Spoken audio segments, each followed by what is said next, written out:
Alright guys, I got a really awesome video for you this time.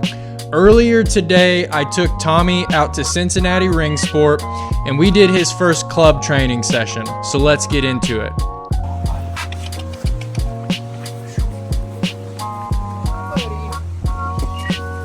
Basically what we're doing obedience as soon as we step onto the field.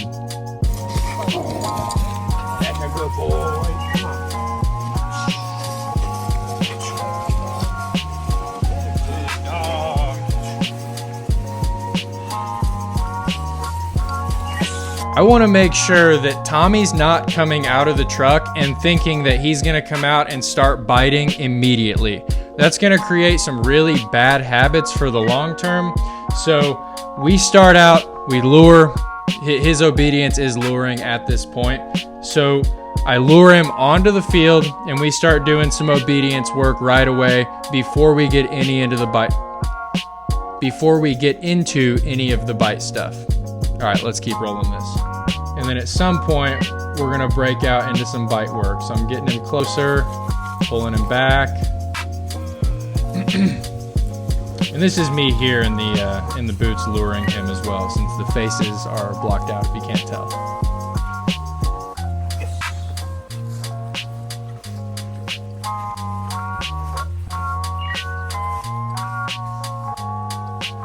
A lot of this.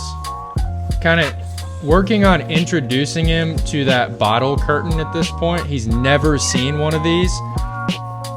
And immediately he's interested. Love that about him. He loves to check his environment out. But yeah, we want to make sure that he's not totally checking out and can still engage in obedience. A lot of this session is about drive switching.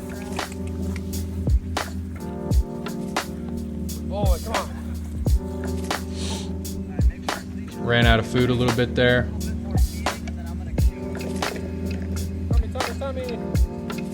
You'll notice I only have one glove on in this.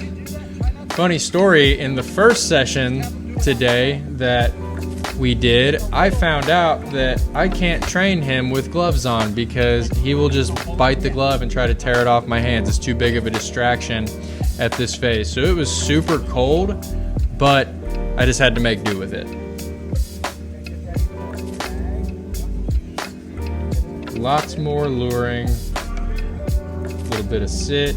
Okay, and there Andy steps in. And we're gonna do a drag right away. This is gonna help mitigate some of the barking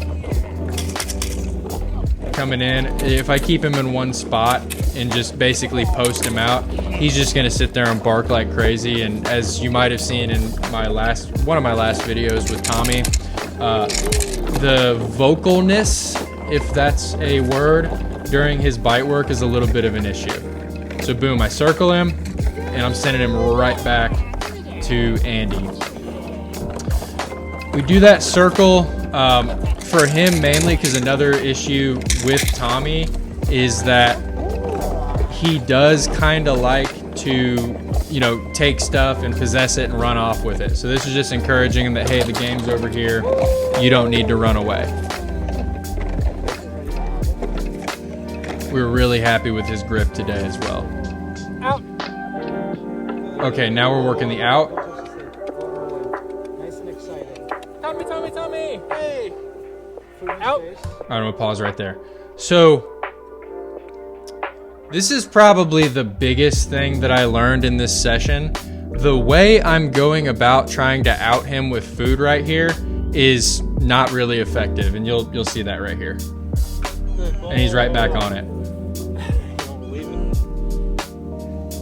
I got the food. Oh, okay, I finally got it. That's not as bad as some of them, but this is probably one of the biggest things that I learned today. So put a pin in that. On the next out, I'll explain the difference. Another drag. Drag. And there's Joe bringing in that bottle curtain. Boom.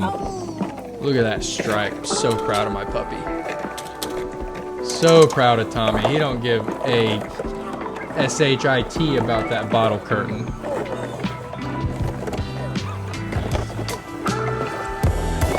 Really nice. And I'm just along for the ride. I kind of have the audio, I'm gonna have the audio turned down a lot on this, but this entire time, Joe and Andy are both, you know, hitting me with pointer after pointer after pointer of stuff that I can improve on as a handler. All right, here's the next out. Awesome. So right there. The difference on this one, I figured out you have to turn up the excitement a whole lot more. So before I was just kind of like, oh, good boy. And then like not pulling his focus away.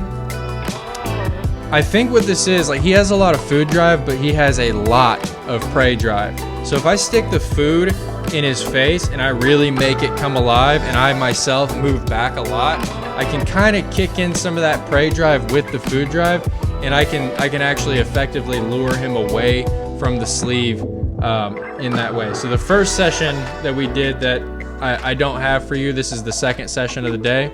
The first session I did not have that down, and he just kept going back to the sleeve,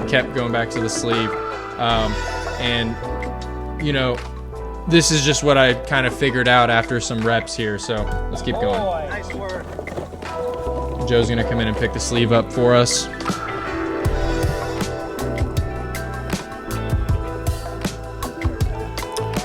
And I'm just over there doing obedience. He needs to know how to switch back and forth from biting to obedience, because we're gonna be doing that a lot in ring. Another drag. And we're just kind of rinsing and repeating the same process that we did and just trying to tighten up everything as we go.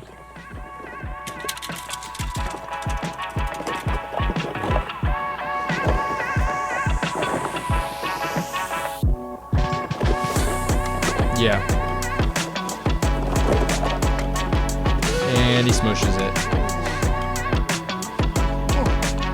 Great camera angle, I must say. Shout out to our camera lady on that one. It's really good. And I'm gonna circle him back right through that curtain. Gets a little weird, but I just kind of shoved him back through there. As soon as he gets back into the game, he forgets about that right away, so I'm not too worried about that. A little bit of stick. He is just driving into that thing. I'm gonna give him some pets while we're at it. And boom, another out. Much better on that one. You gotta really make that food come alive.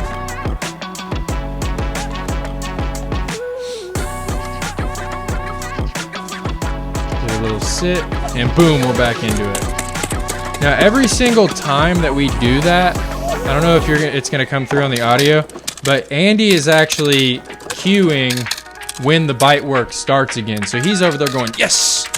And then I'm letting Tommy come around and drag to the sleeve. So Andy is cueing that every single time. Boom, look at that, right back in there. Very possessive dog, super possessive.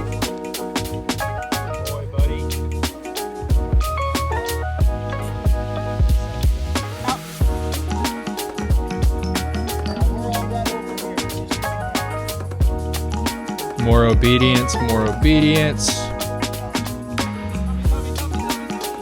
He's getting a little bit better at switching and staying engaged. And I need that. I need perfect engagement whenever we leave the bite. I need him to totally forget about that and come over and work with me. Much better.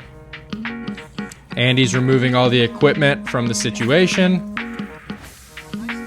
And I believe we're about done here.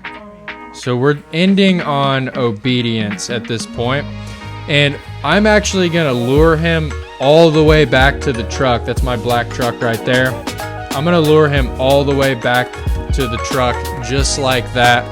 So we come in a controlled way in obedience, we leave in obedience. Every single time that Tommy steps onto a ring field for his entire life, it's gonna be just like that. It's gonna be just like that. I believe I saw like I think it was a Michael Ellis clip, and he said something, I might be butchering this, he said something along the lines of every great sport trainer has kind of a laundry list of little rituals that they do, and by stacking up those rituals and being consistent, that's what makes them great handlers. So me being new in this sport, I want to make sure that I'm getting my rituals down, because I would say that that falls into the basic fundamentals of this type of training, especially with such structured, rigorous training. And in ring 3, there's like 20, I think there's like 20 exercises that we have to have down, that we have to have down for him. Hey guys, sorry for the awkward cut. I lost the last like 2 minutes of my footage on here, but all I was saying is, if you enjoyed this and you want to see more videos like this one, go ahead and hit that subscribe button. And as always, I'll see you on the next one.